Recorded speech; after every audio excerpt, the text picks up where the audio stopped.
আসসালামু আলাইকুম। সবাইকে অনলাইন ক্লাসে স্বাগতম।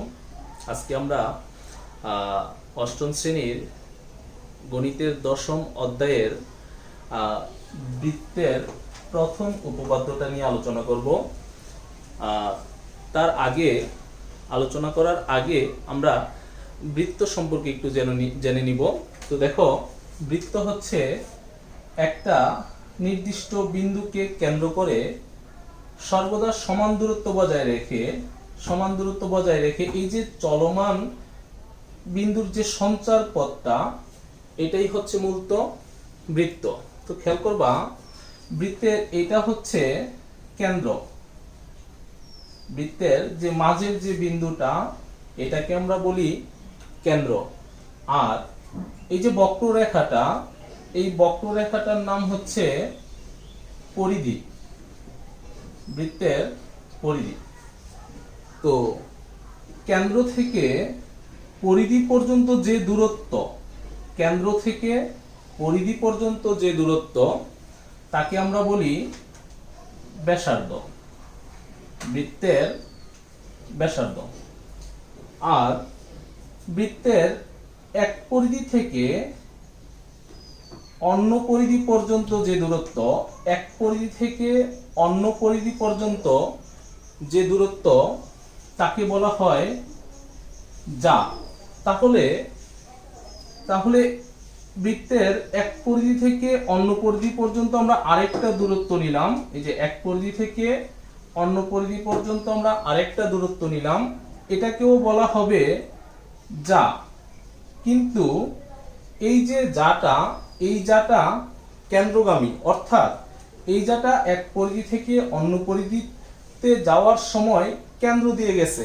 আর যে সকল যা এক পরিধি থেকে অন্য পরিধি পর্যন্ত যাওয়ার সময় কেন্দ্রগামী হয়, ওই যাটার আলাদা আরেকটা নাম আছে, সেটা হচ্ছে ব্যাস। তো খেয়াল করবা, প্রথমে আমি বলছিলাম মাঝের যে বিন্দুটা সেটা হচ্ছে কেন্দ্র, আর বক্রাকার যেই রেখাটা সেটা হচ্ছে বৃত্তের পরিধি। আর কেন্দ্র থেকে পরিধি পর্যন্ত যে দূরত্ব সেটা হচ্ছে ব্যাসার্ধ, অর্থাৎ এটাও বৃত্তের ব্যাসার্ধ, এটাও বৃত্তের ব্যাসার্ধ, অর্থাৎ কেন্দ্র থেকে পরিধি পর্যন্ত রেখাকে ব্যাসার্ধ বলা হবে। আর বৃত্তের সকল ব্যাসার্ধ পরস্পর সমান। তারপর বৃত্তের এক পরিধি থেকে অন্য পরিধি পর্যন্ত দূরত্বকে বৃত্তের যা বলা হয়। আর এই যাটা যদি কেন্দ্র দিয়ে যায়, তাহলে এই যাটার আরেকটা নাম হবে, সেটা হবে ব্যাস। তার মানে এটা ব্যাসও আবার যাও, আর এটা শুধুই যা, এটা ব্যাস না, কারণ এটা কেন্দ্র দিয়ে যায় নাই, এটা শুধুই যা, এটা যা আবার ব্যাস। তার মানে আমরা বলতে পারি সকল ব্যাস যা, কিন্তু সকল যা ব্যাস নয়, কারণ ব্যাস হতে হলে যাগুলোকে অবশ্যই কেন্দ্র দিয়ে যেতে হবে। তো এগুলো আমরা জেনে নিলাম। আমরা এই উপপাদ্যটা প্রমাণ করি। উপপাদ্যটা হচ্ছে, বৃত্তের কেন্দ্র ও ব্যাস ভিন্ন কোন জায়ের মধ্যবিন্দুর যে সংযোজক রেখাংশ, ওই রেখাংশটা ওই জায়ের উপরে লম্ব হবে। এটা আমরা এখন প্রমাণ করব। প্রথমে আমরা প্রমাণ করার জন্য একটা বৃত্ত নিয়ে নিব। আমরা একটা বৃত্ত নিলাম, এই যে বৃত্তটা, এই বৃত্তের কেন্দ্র হচ্ছে ও। তারপরে বলা হয়েছে ব্যাস ভিন্ন যা, ব্যাস ভিন্ন কোন যা, অর্থাৎ যেই যাটা কেন্দ্র দিয়ে যাবে না এমন একটা যা নিতে হবে। তো আমরা কেন্দ্র দিয়ে যাই নাই এমন একটা যা নিলাম, এবি। প্রথমে আমরা বৃত্তের কেন্দ্রটা প্রকাশ করলাম ও দ্বারা, তারপর ব্যাস ভিন্ন যা নিলাম এবি। এই এবি জায়ের মধ্যবিন্দু নিতে বলছে, আমরা এবি জায়ের একটা মধ্যবিন্দু নিয়ে নিলাম। মনে করলাম এবি জায়ের মধ্যবিন্দু হচ্ছে এম। আমাদের প্রমাণ করতে হবে এই মধ্যবিন্দুর যে সংযোগ রেখাংশ, কেন্দ্র আর ব্যাসভিন্ন জায়ের মধ্যবিন্দুর সংযোগ রেখাংশ, এটা হচ্ছে কেন্দ্র, আর মধ্যবিন্দু জায়ের সংযোগ রেখাংশটা হচ্ছে ও এম। আমাদের প্রমাণ করতে হবে এই যে ও এম রেখাংশটা, এই ও এম রেখাংশটা এই ব্যাসভিন্ন এবি জায়ের উপরে লম্ব। তো আমরা বিশেষ নির্বাচনটা লিখে নিব। বিশেষ নির্বাচন মনে করি ও কেন্দ্র বিশিষ্ট বৃত্তে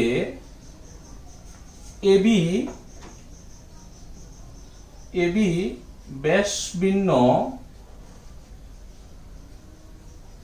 ভিন্ন যা।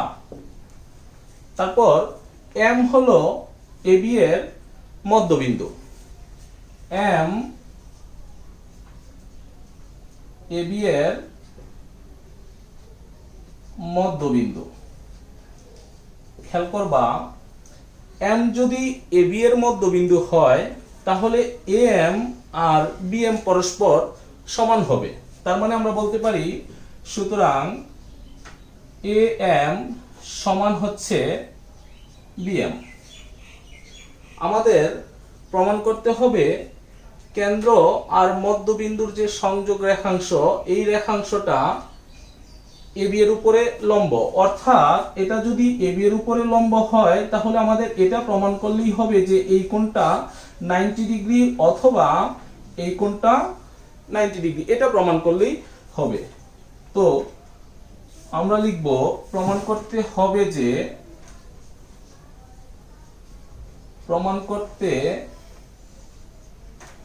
যে ও এম লম্ব হচ্ছে এবি। এটা প্রমাণ করার জন্য আমরা অঙ্কন করে নিব। অঙ্কন হচ্ছে ও এ আর হচ্ছে ওবি যোগ করে দিব আমরা। ও এ এবং ওবি যোগ করি। তো ও এ আর ওবি যোগ করার ফলে এখানে একটা ত্রিভুজ উৎপন্ন হয়েছে। ত্রিভুজটার নাম হচ্ছে এ ও এম। এখানে আরেকটা ত্রিভুজ উৎপন্ন হয়েছে বি ও এম। তো আমরা প্রমাণে আমরা চেষ্টা করব এই যে দুইটা ত্রিভুজ উৎপন্ন হয়েছে, এই ত্রিভুজটা আর হচ্ছে এই ত্রিভুজটাকে আমরা সর্বসম দেখানোর জন্য। তো দুইটা ত্রিভুজকে সর্বসম দেখাইতে হলে ওই দুইটা ত্রিভুজের যে কোনো তিনটা অংশ সমান দেখাতে হবে। যেমন এই ত্রিভুজের তিনটা বাহু অথবা এই ত্রিভুজের তিনটা বাহু যদি পরস্পর সমান হয় তারা সর্বসম, অথবা এই ত্রিভুজের দুই বাহু এক কোণ, এই ত্রিভুজের দুই বাহু এক কোণ, তারা যদি পরস্পর সমান হয় তাহলে ত্রিভুজ দুইটা সর্বসম হবে।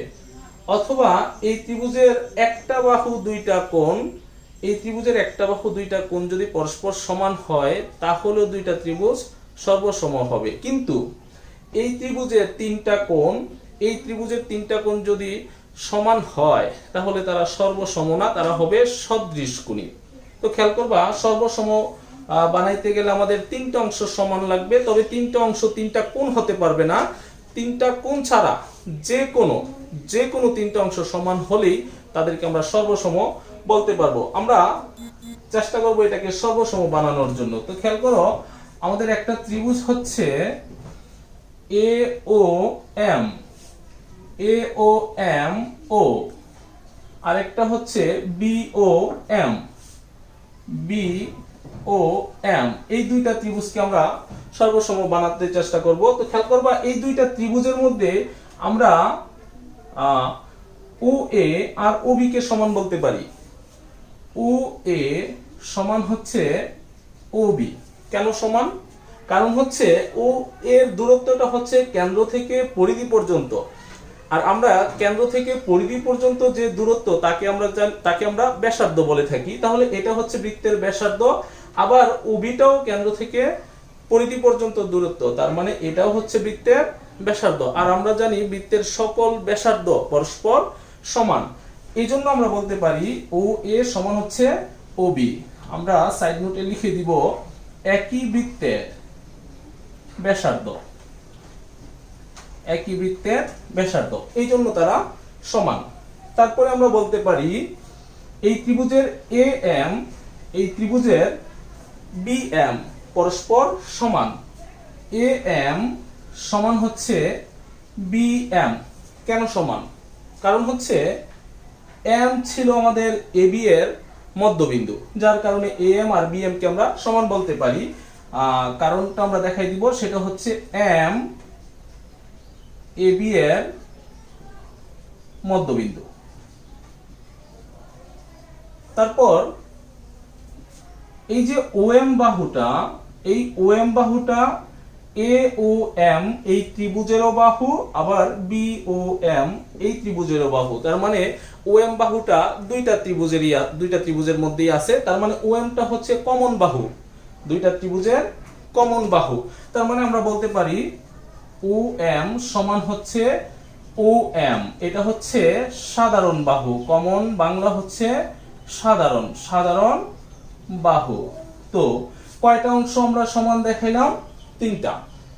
দুইটা ত্রিভুজের তিনটা অংশ আমরা সমান দেখাইছি। তা আমরা প্রথমেই বলছিলাম যদি দুইটা ত্রিভুজের তিনটা অংশ সমান হয়ে যায় তাহলে দুইটা ত্রিভুজকে আমরা সর্বসম বলতে পারি। তার মানে আমরা বলতে পারি ত্রিভুজ এ ও এম সর্বসম ত্রিভুজ বি ও এম। আর দুইটা ত্রিভুজ যদি সর্বসম হয় তাদের সবকিছু আমরা সমান বলতে পারি।